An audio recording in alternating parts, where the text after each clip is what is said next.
जय हिंद एवरीवन। काफ़ी सारे दोस्तों को इंडियन आर्मी नर्सिंग असिस्टेंट की नई भर्ती के बारे में पता चल गया होगा, लेकिन ये वीडियो सिर्फ उन साथियों के लिए है जिनको अभी तक नर्सिंग असिस्टेंट की नई भर्ती के बारे में कुछ भी नहीं पता चला है। अभी तक जिस तरह से नर्सिंग असिस्टेंट का भर्ती कराया जा रहा था ना, तो अब उस तरह से भर्ती नहीं कराया जाएगा। अभी काफ़ी कुछ बदलाव किया गया है जो बहुत सारे दोस्तों को नहीं पता है, लेकिन ये पूरा वीडियो देखने के बाद नर्सिंग असिस्टेंट की नई भर्ती के बारे में सब कुछ बिल्कुल आसानी से पता चल जाएगा। आपको किसी से कुछ पूछने का जरूरत ही नहीं पड़ेगा। इस वीडियो में मैं आप लोगों को सब कुछ बताने वाला हूं कि नर्सिंग असिस्टेंट का सभी एआरओ का ऑनलाइन कितने तारीख से चालू होगा, ऑनलाइन का लास्ट डेट क्या रहने वाला है, और नर्सिंग असिस्टेंट का पेपर कब कराया जाएगा, पेपर में क्या क्या पूछा जाएगा। ये तो परमानेंट रहता ही रहता है। इसके अंदर एक सिपोही फार्मा का भी भर्ती आता है जिसके बारे में काफी सारे लोगों को नहीं पता रहता है, तो वो भी परमानेंट रहता है। और नर्सिंग असिस्टेंट में फार्मा भरने के लिए कम से कम 17.5 साल उम्र मांगा जाता है और अधिक से अधिक 23 साल उम्र मांगा जाता है। लेकिन इसके अंदर जो सिपोही फार्मा आता है तो उसमें फार्म भरने के लिए अधिक से अधिक 25 साल तक उम्र मांगा जाता है। तो सब कुछ मैं आप लोगों को समझाने वाला हूं कि नर्सिंग असिस्टेंट में फार्म भरने के लिए कितना पास होना चाहिए, कितना उम्र होना चाहिए, और इस साल किस तरह से दौड़ कराया जाएगा, और सिपोही फार्मा में फार्म भरने के लिए कितना पास होना चाहिए, कितना उम्र होना चाहिए, सब कुछ मैं आप लोगों को समझाने वाला हूं।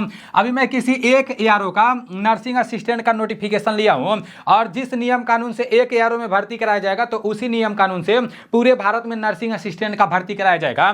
तो सब कुछ आप लोग अच्छे से समझ लो। आज से यानी 12 मार्च से नर्सिंग असिस्टेंट का फॉर्म भरना चालू हो जाएगा, ऑनलाइन चालू हो जाएगा। ऑनलाइन का लास्ट डेट 10 अप्रैल तक रहने वाला है, याद रखना आप सभी साथी।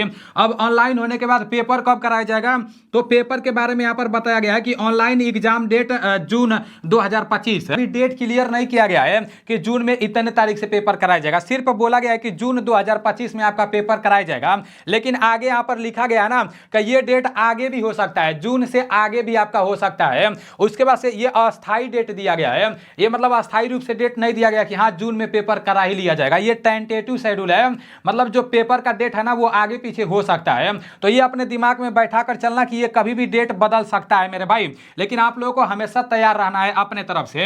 असिस्टेंट में फॉर्म भर दोगे तो सबसे पहला फेज में आपका ऑनलाइन एग्जाम होगा, आपको पेपर देने जाना है। पेपर में किस किस सब्जेक्ट से कितने प्रश्न पूछे जाएंगे वो मैं यहां पर लिख दिया हूं, वो भी मैं आप लोगों को समझा दे रहा हूं। जब आप पेपर पास कर ले जाएंगे तो आपको फिजिकल के लिए बुलाया जाएगा, दौड़ के लिए बुलाया जाएगा। तो पेपर देने जब जाएंगे तो उसमें जीके के 10 प्रश्न पूछे जाएंगे, उसके बाद से मैथ से 5 प्रश्न पूछे जाएंगे, फिजिक्स से 5 प्रश्न पूछे जाएंगे, और केमिस्ट्री से 15 प्रश्न पूछे जाएंगे, और बायोलॉजी से 15 प्रश्न पूछे जाएंगे। मतलब टोटल 50 प्रश्न पूछे जाएंगे, और 50 प्रश्न 200 नंबर के पूछे जाएंगे, ठीक है ना। एक प्रश्न नर्सिंग असिस्टेंट में 4 नंबर के पूछे जाते हैं, और वहीं जीडी में एक प्रश्न 2 नंबर के पूछे जाते हैं। तो ये बात आप लोगों को पता होना चाहिए। पूरा 50 प्रश्न रहता है ना, 50 प्रश्नों को हल करने के लिए पेपर में 60 मिनट का टाइम मिलता है, और 1/4 का निगेटिव मार्किंग रहता है। सबसे पहले आपका नर्सिंग असिस्टेंट के बारे में बताया गया है। तो इसमें फॉर्म भरने के लिए 12 पास होना चाहिए, 10 पास से काम नहीं चलेगा। और 12 में कौन कौन सा सब्जेक्ट होना चाहिए, तो 12 में आपका फिजिक्स होना चाहिए, केमिस्ट्री होना चाहिए, और बायोलॉजी होना चाहिए। और पूरा का पूरा 12 में आपका 50% नंबर होना चाहिए। अगर 50% से कम नंबर रहेगा तो फिर काम नहीं चल पाएगा। अगर आप जबरदस्ती ऑनलाइन भी करा देते हो ना तो उधर आपको बाहर निकाल दिया जाएगा। तो आप इस बात को ध्यान में रखना, 12 में 50% होना चाहिए, फिजिक्स, केमिस्ट्री और बायोलॉजी होना चाहिए, ठीक है ना। और 12 में जितना भी विषय है प्रत्येक विषय में 40% नंबर होना चाहिए एएनए में फॉर्म भरने के लिए। अगर ये सब नहीं है तो बोला जा रहा है कि 12 पास होना चाहिए, और 12 में आपका फिजिक्स, केमिस्ट्री और बॉटनी और जूलॉजी होना चाहिए, ठीक है ना। और इसमें भी 50% से पास होना चाहिए, और प्रत्येक सब्जेक्ट में 40% नंबर होना चाहिए। ये तो आप लोगों को पता चल गया। अब इसमें फॉर्म भरने के लिए आपका कम से कम 17.5 साल उम्र होना चाहिए, और अधिक से अधिक 23 साल उम्र होना चाहिए। यहाँ पर दिया है सिपोही फार्मा।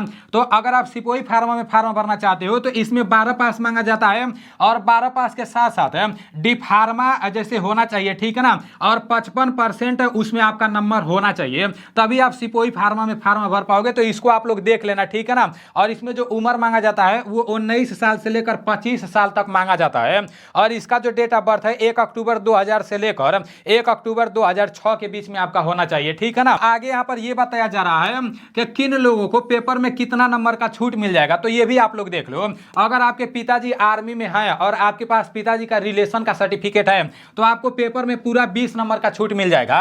और अगर आपके पास इंटरनेशनल लेवल का जैसे स्पोर्ट्स का सर्टिफिकेट है, अगर आप उधर रिप्रेजेंट किए हो तभी भी आपको पेपर में पूरा का पूरा 20 नंबर का छूट मिल जाएगा।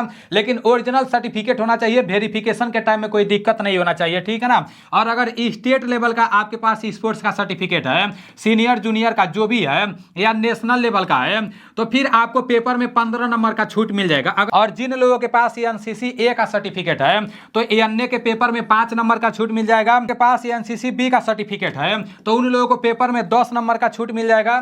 और जिन लोगों के पास एनसीसी सी का सर्टिफिकेट है तो उन लोगों को पेपर में पूरा 15 नंबर का छूट मिल जाएगा। पेपर में बोनस मार्क मिलने वाले हैं जिनको जिनको छूट मिलने वाला है, तो उसके बारे में मैं आप लोगों को बहुत अच्छे से समझा दिया हूं। भर्ती के बारे में सब कुछ मैं आप लोगों को समझाने का कोशिश किया हूं। अब यहाँ पर इसके दौड़ के बारे में अच्छे से समझ लो मेरे भाई। इसमें भी आपका 1600 मीटर का दौड़ होगा और दौड़ के टाइमिंग में अब चेंज कर दिया गया है मेरे भाई, बदलाव कर दिया गया है। पहले 1600 मीटर दौड़ने के लिए सिर्फ 5 मिनट 45 सेकंड तक का टाइम दिया जाता था, लेकिन अभी नए नोटिफिकेशन में लिखा गया है 1600 मीटर का दौड़ कराया जाएगा। और अब 1600 मीटर दौड़ने के लिए आपको 6 मिनट 15 सेकंड तक का टाइम दिया जाएगा। और इसमें आपको दौड़ में कोई नंबर उम्र नहीं मिलता है, सिर्फ क्वालिफाई करना रहेगा, दौड़ आपको सिर्फ पास करना रहेगा। पहले कितना टाइमिंग मिलता था, ये बहुत बड़ा बदलाव किया गया है मेरे भाई।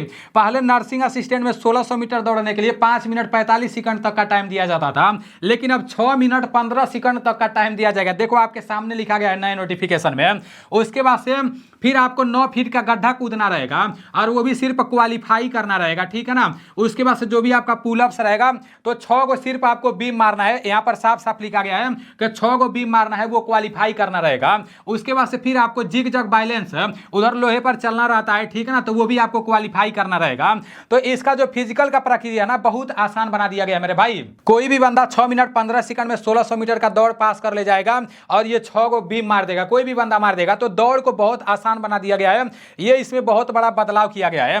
नीचे यहां पर लिखा गया है कि ये जो दौड़ का टाइमिंग दिया गया है ना, तो इसमें बदलाव भी किया जा सकता है।